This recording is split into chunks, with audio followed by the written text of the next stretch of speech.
Saya sudah muak banget dengan fitnah dan tuduhan pemerasan yang dilancarkan oleh circle mereka, oknum dokter, oknum apoteker, dan juga para pendukungnya. Mereka lebih memilih menyebarkan fitnah itu ke sosial media daripada melaporkannya ke polisi. Kenapa?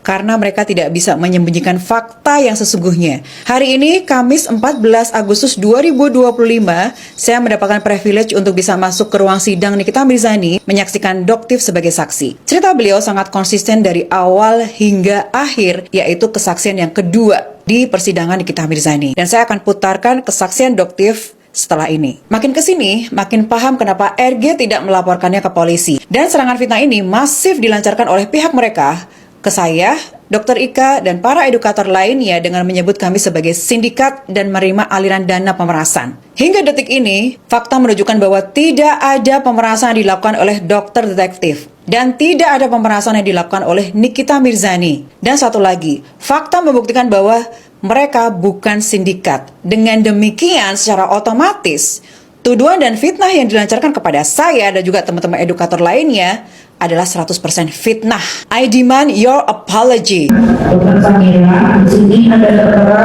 sejumlah uang 20 miliar yang akan diberikan oleh Renderis kepada Dr. Samira. Untuk apa uang ini diberikan kepada Dr. Samira? Seperti yang sebelumnya saya ceritakan bahwa Renderis berusaha 3 kali mendatangi kediaman saya, berusaha menyelesaikan data saya, dan yang kedua itu menawarkan untuk mengganti review hasilnya. Jadi dari COVID memberikan hasil yang baru, di mana saya diminta untuk membuat video TikTok yang baru sesuai dengan permintaan, sesuai dengan hasil yang sudah dikirimkan ke handphone saya. Tetapi di situ saya menolak, permintaan saya hanya satu, jadilah dokter yang benar, berhenti untuk melakukan sesi, tarik produk kamu yang busuk, perbaiki produk kamu, lalu jual kembali dengan harga yang masuk akal dan tidak menghubungi masyarakat seperti itu.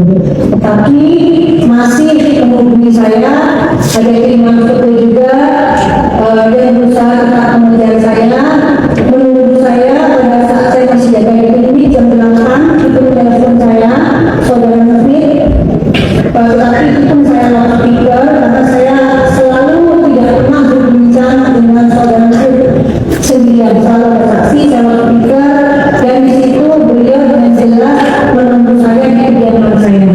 Di situ saya katakan juga, saya bilang, kamu kalau kita harusnya rumah orang itu ambil dulu, izinkan ada, kok tiba-tiba kamu sudah nonton di rumah saya, dan ini adalah kedua kali kamu berdua kali yang sama, ada apa sebenarnya?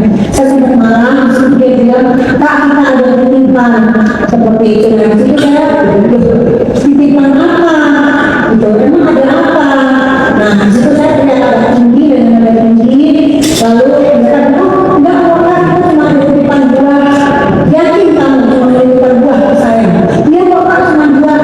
Ya udah, kamu kasih aja buah ke saya, tapi saya malah tidak pulang. Padahal sebenarnya saya pulang. Gitu. Nah, selanjutnya